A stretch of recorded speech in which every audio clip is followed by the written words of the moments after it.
ঘরের মাঠে জিম্বাবুয়ের কাছে টেস্ট হার, আর এবার শারজাতে টি-20তে সংযুক্ত আরব আমিরাতের কাছে লজ্জাজনক হার। বাংলাদেশ দলের পারফরম্যান্স ঘিরে একের পর এক ধাক্কা। 205 রানের বড় সংগ্রহ গড়েও শেষ পর্যন্ত 2 উইকেট আর 1 বল বাকি থাকতে হেরে যায় টাইগাররা। ক্রিকেট প্রেমীদের চোখে এই হার অবিশ্বাস্য হলেও দলের প্রধান কোচ ফিল সিমন্স খুঁজে নিয়েছেন কিছু বাস্তব ব্যাখ্যা।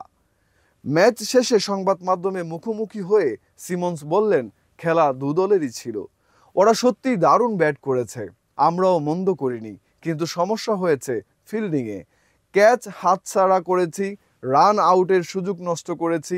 এরকম ভুল করলে ম্যাচ হাতছাড়া হয়েই যায়। ফিল্ডিংয়ের ব্যর্থতার পাশাপাশি সমালোচনা উঠেছে ব্যাটিং অর্ডার নিয়েও। এ বিষয়ে এখনই সিদ্ধান্তে যেতে নারাজ সিমন্স।